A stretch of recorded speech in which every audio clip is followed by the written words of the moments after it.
71তম জন্মদিন মাননীয় মুখ্যমন্ত্রী মমতা বন্দ্যোপাধ্যায়ের পালিত হলো কঙ্কালীতলাতে।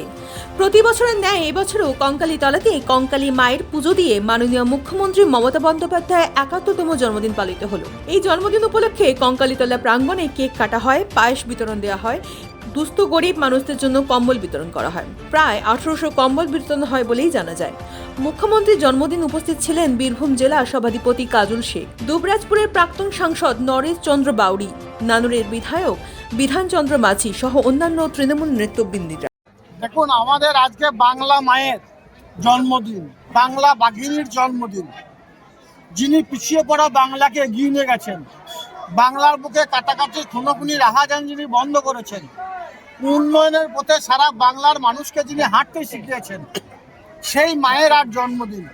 সেই জন্মদিন উপলক্ষে কঙ্কালী মায়ের মন্দির প্রাঙ্গণে এখানকার পুরোহিতদের সঙ্গে নিয়ে তাদের মাধ্যমে মন্ত্র পাঠ উচ্চারণের মাধ্যমে মায়ের দীর্ঘায়ু কামনা করলাম, সঙ্গে সঙ্গে তার সুস্থতা কামনা করলাম এবং আমাদের তৃণমূল কংগ্রেস দলের সাধারণ সম্পাদক যুবরাজ অভিষেক বন্দ্যোপাধ্যায় তার সুস্থতা এবং দীর্ঘায়ু কামনা করলাম। সঙ্গে সঙ্গে এখানে দেখতে পাচ্ছেন বীরভূম জেলার বিভিন্ন প্রান্ত থেকে মামাটি মানুষের সৈনিকরা এসেছে। এখানে দেখতে পাচ্ছেন নানু বিধানসভা বিধায়ক আছে, বীরভূম জেলায় এসসি ওবিসি সভাপতি আছে, সাঁইথিয়া থেকে কাউন্সিলর এসেছে, আরও অনেক মামাটি মানুষের সৈনিক এসেছে।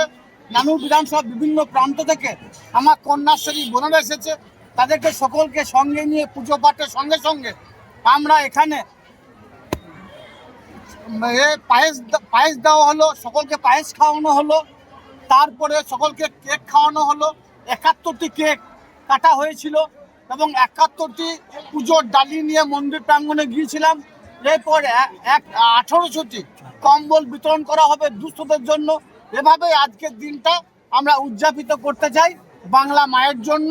সেটাই আমরা সংঘবদ্ধভাবে আপনাদের সাপেক্ষে নানুর পঞ্চায়েত সমিতির সভাপতি, বোলপুর শ্রীনিকেতন পঞ্চায়েত সমিতির সভাপতি থেকে শুরু করে বিস্তর গ্রাম পঞ্চায়েত উত্তীর্ণ সমস্ত জনপ্রতিনিধি এবং কঙ্কালীতলা অঞ্চলের অঞ্চল সভাপতি শুরু করে এখানকার ধারক বাহক যারা আছেন সকলে এখানে উপস্থিত আছেন আজকে অনুষ্ঠানটাকে সাফল্যমণ্ডিত করার জন্য।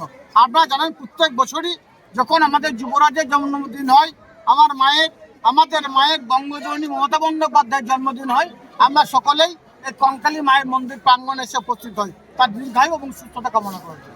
দুস্থ মানুষদের ভেতরে কতজনের ভেতরে কম্বল বিতরণ করলেন? 1800 জন দুস্থ মানুষকে কম্বল এখান থেকে বিতরণ করা হচ্ছে। যদিও এটা আমরা প্রতিনিয়ত এখান থেকে করে থাকি, কিন্তু আজকে আমাদের কাছে বিশেষ দিন। সেই বিশেষ উপলক্ষে মমতাময়ী মা মমতা বন্দ্যোপাধ্যায়ের জন্মদিন উপলক্ষে আমরা 1800 জন দুস্থ পরিবারের হাতে কম্বল তুলে দিলাম। সেটাও আছে এখানে, যারা এখানে দুপুরে খাওয়ার ব্যবস্থা প্রতিনিয়ত হয়ে থাকে, আজকে তার একটু বাড়তি অর্থাৎ বেশি সংখ্যক লোককে খাওয়ানো হবে। দাদা, প্রধানমন্ত্রীও জন্মদিনের শুভেচ্ছা জানিয়েছে। দেখুন, আমাদের যুবরাজ অভিষেক বন্দ্যোপাধ্যায় আগামীকাল বীরভূম জেলার মাটিতে পা রাখবেন।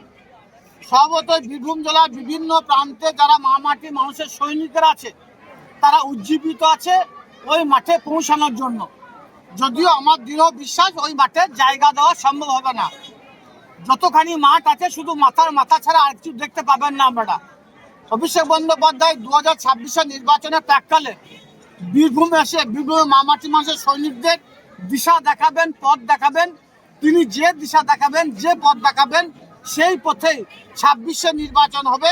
মমতাময়ী মা মমতা বন্দ্যোপাধ্যায় যে জনমুখী প্রকল্পগুলো বাস্তবায়িত করেছেন সেই প্রকল্পগুলোই আমাদের হাতিয়ার হবে এবং উন্নয়ন এবং অভিষেক বন্দ্যোপাধ্যায়ের দিশা এবং পথে আমাদের সেই পথে আমাদেরকে পরিচালিত করবে। সেই পথে আমরা 26 নির্বাচন করব।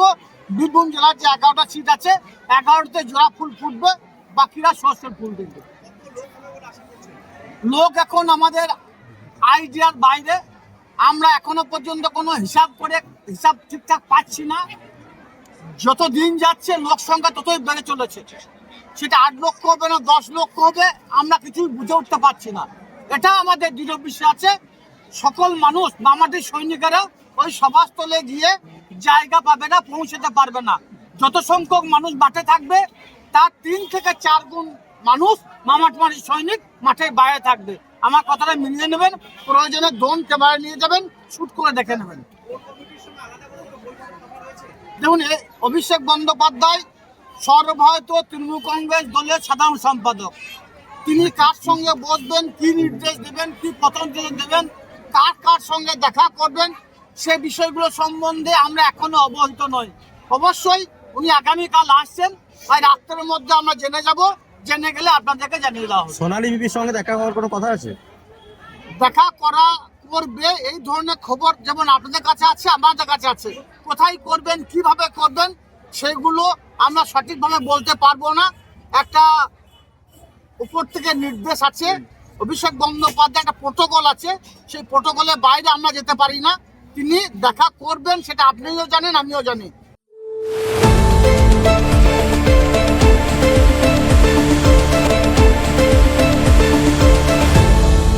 আপনারা দেখছেন এই বেলা বাংলা, শিরোনামে সবার আগে।